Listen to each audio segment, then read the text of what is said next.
Hi అండి. ముందుగా అయితే లైక్ చేయండి. లైక్ చేస్తే మన వీడియో ఎక్కువ మందికి రీచ్ అవుతుంది. థంబ్‌నెయిల్ చూసే ఉంటారు. ఈ స్నేహం బీటలు వారుతుందా? 'బిగ్ బాస్' స్నేహంలో చిన్నగా గ్యాప్ అయితే వచ్చిందా? సోనియా, నిఖిల్ మధ్య గుడ్డు గ్యాప్‌ని తీసుకొచ్చిందా? ఏం జరుగుతుంది వీళ్ళిద్దరి మధ్య?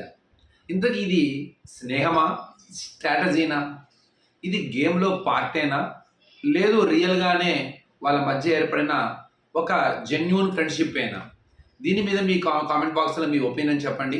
వీడియో మొత్తం చూడడానికి ప్రయత్నించండి. మొత్తానికి ఇది చాలా అన్‌ఎక్స్‌పెక్టెడ్‌గా మనం ఊహించని విధంగా సో, కలిగిన స్నేహం ఇది. అందులో సోనియా, నిఖిల్ మధ్య స్నేహం ఏర్పడుతుంది. వీళ్ళింత క్లోజ్ అవుతారు. మంచి బాండింగ్ ఏర్పడుతుంది అని ఎవరు ఎక్స్‌పెక్ట్ చేసి ఉండరు. అలాంటి స్నేహం మున్నాళ్ళ ముచ్చట్లాగానే ముగించబోతుందా? చిన్నగా గ్యాప్ అయితే రావడానికి పునాది పడ్డట్టేనా?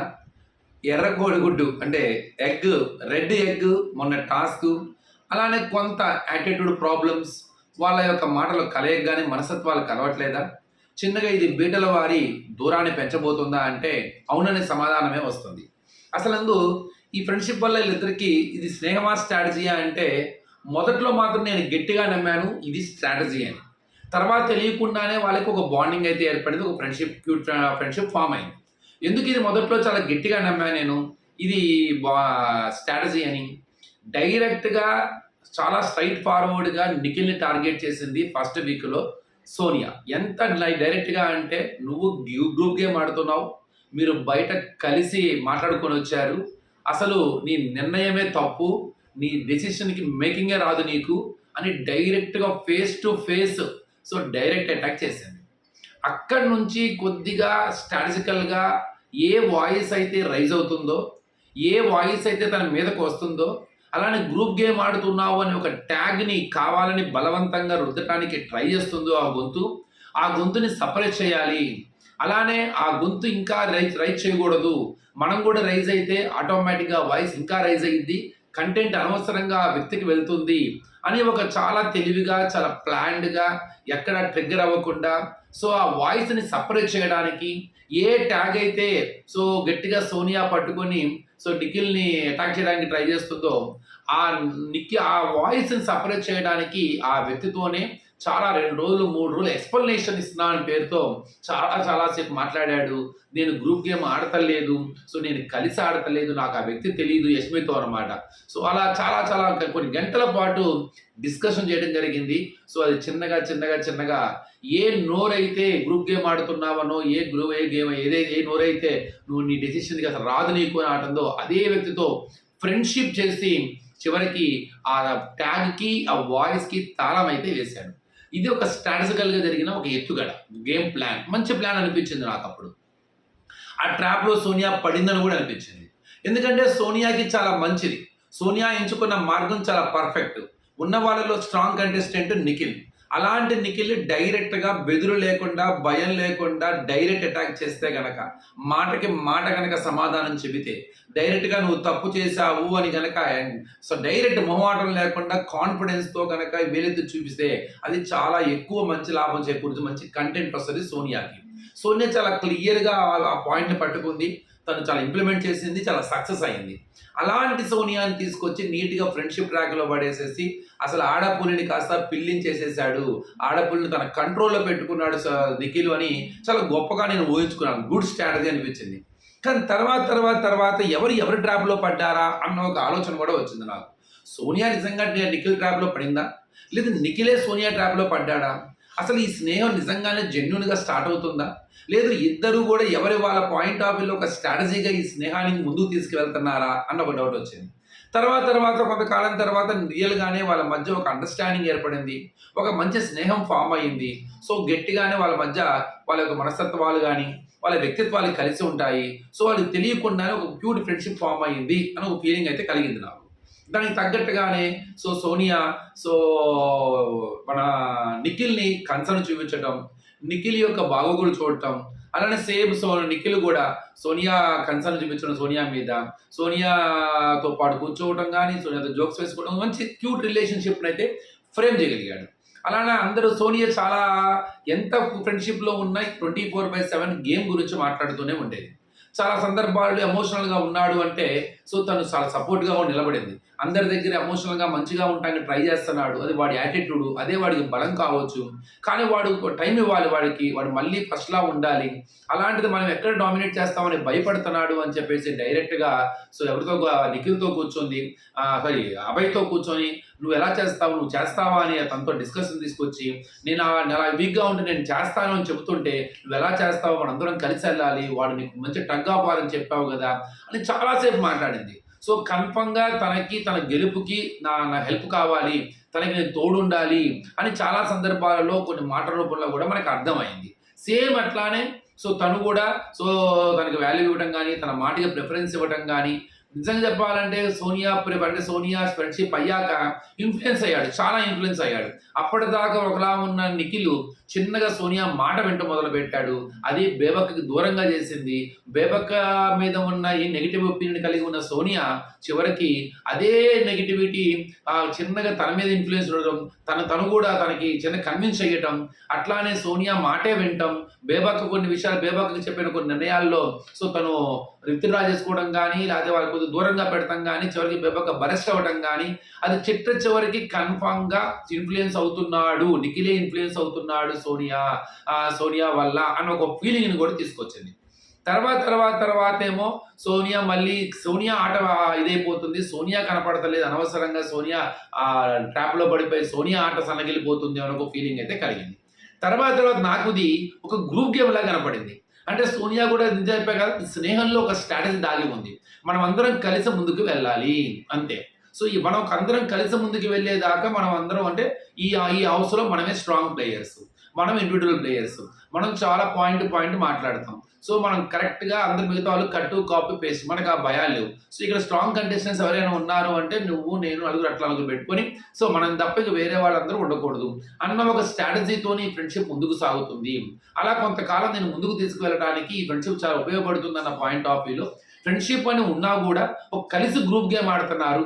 వీళ్ళందరికీ కాంపిటేటర్స్ అయిన మిగతా విష్ణు కావచ్చు, లేకపోతే నైనికా కావచ్చు, లేకపోతే కిరాక్ సీత కావచ్చు, లేకపోతే నిబిల్ కావచ్చు, ఎవరైనా సరే వీళ్ళందరినీ కొంత దూరం పెడతానికి కానీ, లేదు వాడు చిచ్చరపిడుగులో ఆడుతున్న యష్మి కానీ, ప్రేరణని కానీ, సో ఇట్లా వీళ్ళందరికీ కొంత చెక్ పెడతానికి కన్ఫర్మ్ ఈ ఫ్రెండ్షిప్ ఉపయోగపడుతుందన్న పాయింట్ ఆఫ్ వ్యూలో కూడా ముందుకు తీసుకెళ్తున్నారేమో. సో వీళ్ళందరూ కలిసి ఒక తెలియకుండా గ్రూప్ గేమ్ ఆడుతున్నారన్న ఒక ఫీలింగ్ కూడా నాకు కలిగింది. సో ఇప్పుడు చిన్నగా ఆ ఫ్రెండ్షిప్, ఏ ఫ్రెండ్షిప్ అయినా సరే అండర్స్టాండింగ్ మధ్య మంచి అండర్స్టాండింగ్ ఉండాలి, ఒకళ్ళ గురించి ఒకళ్ళు బాగా తెలుసుకొని ఉంటే ఆ ఫ్రెండ్షిప్ ఎక్కువ కాలం లాంగ్ లాస్టింగ్ ఉంటుంది.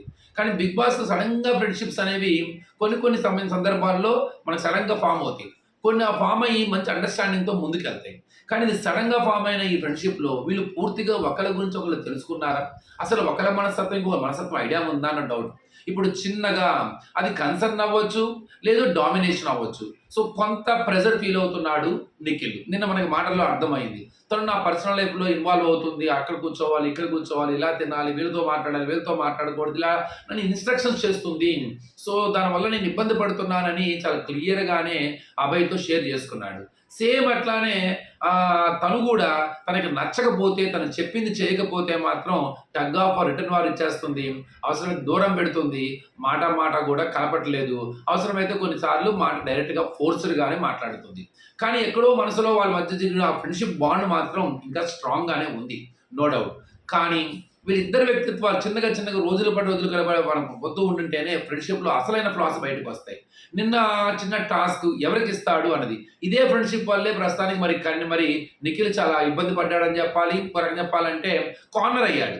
ఆ ఫ్రెండ్షిప్ వల్లే కంపల్సరీ ఫేవరిజం చూపిస్తున్నాడు అని ఒక ఫీలింగ్. ఎందుకంటే కిరాక్ సీత చాలా సోనియాతో పోల్చుకుంటే కిరాక్ సీత మీద చాలా పాజిటివ్ ఒపీనియన్ కలిగి ఉన్నారు ఆడియన్స్ కూడా. సో ఎందుకంటే ఆటలో కానీ, యాటిట్యూడ్లో కానీ, మాటల్లో కానీ చాలా రకాలుగా సో తను చాలా బెటర్ అన్న ఫీలింగ్లో ఆడియన్స్ ఉన్నారు. కానీ ఇక్కడ నైన్ అలానే సోనియా కష్టపడలేదని చెప్పట్లేదు, సోనియా కూడా ఆడుతుంది. కానీ సోనియా కొంత యాటిట్యూడ్ ప్రాబ్లం. సోనియా కోపం వచ్చినప్పుడు తను పాస్ చేసే స్టేట్మెంట్స్, అవతల వ్యక్తులను క్రిటిసైజ్ చేసిన విధానము, ఆ వర్డ్స్ అనేవి నెగిటివ్ ఒపీనియన్ కలిగి ఉన్నారు. దానితో ఇద్దరి మధ్య ఫ్రెండ్షిప్ ఉండటం మూలంగా నిఖిల్ చాలా క్లియర్గా ఫేవరిజం చూపిస్తున్నాడు అన్న ఒక ఫీలింగ్ అయితే వచ్చేసింది.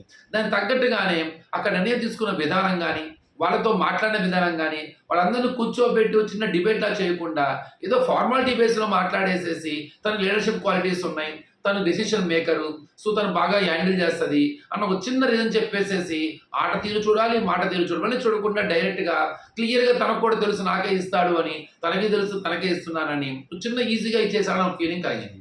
కానీ చివరికి బిగ్ బాస్ ఒక టాస్క్ పెడతాం, ఆ టాస్క్లో మరి గెలవటం. ఇప్పుడు చాలా మంది ఏమంటున్నారు, సో ఆ సోనియా కూడా అదే ఫీల్ అవుతుంది. సో కన్ఫామ్గా ఏదో కావాలని ఇచ్చినట్టు ఇచ్చి రేపొద్దు టాస్క్ పెట్టినప్పుడు కన్ఫామ్గా నేనే గెలుస్తాను కదా అన్న పాయింట్ ఆఫ్ వ్యూ. అంటే స్వామి కార్యము స్వకార్యము రెండూ చూసుకున్నాడు. నేను ఇచ్చాను అని చెప్పుకోవడానికి మళ్ళీ టాస్క్ ఏంటో నేనే గెలుస్తాను కదా, నేనే చీఫ్ అవుతాను కదా అన్న పాయింట్ ఆఫ్ వ్యూలో ఆలోచించాడు. ఇంకొక వ్యక్తి అయితే నాకు టగ్ ఆఫ్ వార్ వస్తుంది, సో సోనియా కన్ఫామ్గా పెద్ద టగ్ ఆఫ్ వార్ ఏం కాదు, నాకు కాంపిటీటర్ కాదు అని ఒక లాజికల్ కన్నింగ్ తోనో నిఖిల్ చేశాడు అన్న ఒక వాదన ఇప్పుడు కొంతమంది తన నచ్చని వాళ్ళు కూడా చేస్తున్నారు. సేమ్ అట్లానే సోనియా కూడా అదే మాట అన్నది. అది ఎంతవరకు కరెక్ట్? సో అది అంత కరెక్ట్ ఏం కాదేమో. నిజంగా సోనియాకి ఇవ్వాలనుకున్నాడు, ఇచ్చేశాడు, ఫేవరిజం చూపించేశాడు. ఇక టాస్క్లో గెలవాలి అంటే ఇప్పుడు జనాలందరూ ఏం కోరుకుంటున్నారు, ఆ టాస్క్లో నిఖిల్ తలుచుకుంటే, అంటే సోనియా కూడా కోరుకొని ఉండొచ్చు, నిఖిల్ తలుచుకుంటే ఓడిపోయి ఉండొచ్చు కదా, కావాలని ఓడిపోయి ఉండొచ్చు కదా. నిజంగా నేను కనుక చీఫ్ అవ్వాలని కోరిక ఉన్నట్టయితే అంత కాన్సన్ట్రేషన్గా అంత కసిగా ఆడాల్సిన అవసరం ఏంటి, సో కొంత నాకు అవకాశం వచ్చి నేను ఆడేవాడిని కదా అన్న ఒక ఒపీనియన్ కలిగి ఉండొచ్చేమో. కొంతమంది కూడా ఫ్రెండ్షిప్ కోసం ఆ మాత్రం చేయలేడా, ఆల్రెడీగా చీఫ్ అయ్యాడు కదా, మళ్ళీ చీఫ్ అవ్వాల్సిన అవసరం ఏముంది, తన మీద అంత ఇంట్రెస్ట్ ఉంటే అని అది చెప్పుకోవడానికి బాగుంటుంది. కానీ ఆటలో అలా కాదు కదా.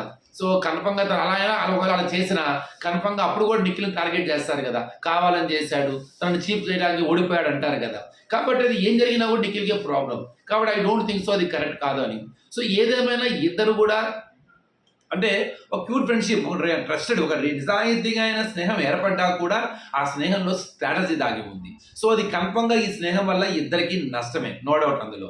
ఎందుకంటే దానివల్ల ఇన్ఫ్లుయెన్స్ అవుతున్నాడు, ఇబ్బంది పడుతున్నాడు, కన్ఫర్మ్గా ఏదో చోట ఫేవరిజం చూపిస్తున్నాడు, నిఖిల్ అనే ట్యాగ్ సంపాదించుకుంటాడు. రేపొద్దున గ్రూప్ గేమ్ ఆడుతున్నారని ట్యాగ్ కూడా ఏ గ్రూప్ గేమ్ ఆడుతున్నావు నువ్వు అని చెప్పేసి ఏ ట్యాగ్తో అయితే తను అటాక్ చేసిందో ఇప్పుడు వాళ్ళందరూ కలిసి అదే గ్రూప్ గేమ్ ఆడుతున్నారు అని ఒక ఫీలింగ్ తీసుకొచ్చే అవకాశం ఉంది. అట్లానే సోనియా కూడా నష్టమే. అనవసరంగా తన దగ్గర ఉండి తనతో పాటు ముందుకు వెళ్ళాలనుకోవడం కన్నా కూడా తనకి ఆపోజిట్గా నిలబడి పాయింట్ టు పాయింట్ అగ్గా పారిస్తేనే సోనియాకి లాభం. అప్పుడే సోనియాకి మంచి కంటెంట్ దొరుకుతుంది, సోనియాకి ఇండివిజువాలిటీ పెరుగుతుంది. సో ఈ గ్రూప్ గేమ్ ఫ్రెండ్షిప్లో వల్ల తను ఏ పాయింట్ అయితే ఇండివిజువల్ గేమ్ కాకుండా గ్రూప్ గేమ్ ఆడుతున్నామని అపోజ్ చేస్తుంది, ఇప్పుడు అమ్మాయి కూడా తన అదే గేమ్లోకి వచ్చినట్టేగా, అలానే కలిసి ఆడుతున్నట్టు అనిపిస్తుంది కదా. కాబట్టి ఇద్దరు ఫ్రెండ్షిప్ ఇద్దరికి నష్టమే. కాబట్టి ఈ ఫ్రెండ్షిప్ వల్ల వీరిద్దరికి ఏదో పెద్దగా ఒరిగేది ఏమీ లేదు.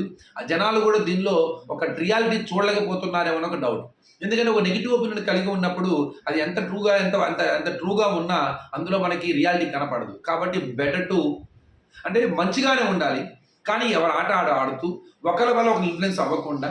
ఎందుకంటే ఇప్పుడు చిన్నగా డామినేషన్ కావచ్చు, కన్సర్న్గా ఒక వ్యక్తి మీద అభిమానంతో ఎక్కువగా పట్టించుకున్నా కూడా అది మనకు ఒకసారి ఇబ్బంది పెడుతుంది. అందరి ముందు అది మనల్ని ఒక చిన్న ఫీలింగ్ తీసుకొస్తుంది. ఇప్పుడు నిఖిల్ ఆ ఇబ్బందిలోనే ఉన్నాడన్నమాట. ఒక పొసెసివ్నెస్ అంటారన్నమాట. ఇప్పుడు విష్ణుప్రియకి ఆ పొసెసివ్నెస్ ఉంటుంది, కొద్దో గొప్ప తన మీద ఒక పాజిటివ్ కన్సర్న్ ఉంటుంది. అట్లానే నా మాట వినాలి, నేను చెప్పినట్టు చేయాలనే ఒక డామినేషన్ క్యారెక్టర్ ఏదైతే ఉందో అది కన్ఫర్మ్గా నిఖిల్ దాన్ని బేర్ చేయలేకపోతుండొచ్చు. అలా అని చెప్పేసి తన మీద ఇష్టం లేక కాదు, తన మీద ఫ్రెండ్షిప్ లేక కాదు, ఈ చిన్న యాటిట్యూడ్ ప్రాబ్లం వల్ల కన్ఫర్మ్గా ఈ ఫ్రెండ్షిప్కి బీటలు వారే అవకాశం ఉన్నది. వీళ్ళిద్దరు మరి కలిసి ముందుకు వెళ్తారా, కలిసి విడిపోయి ఆడినా కలిసే అంటే స్నేహంలో మాత్రం మెచ్యూర్డ్ హ్యూమన్ బీయింగ్స్గా బిహేవ్ చేస్తారా? ఏం జరగబోతుంది? ఇది స్నేహమా, స్ట్రాటజీనా? ఇందులో మీ సపోర్ట్ ఎవరికో కామెంట్ బాక్స్లో చెప్పండి. Thank you.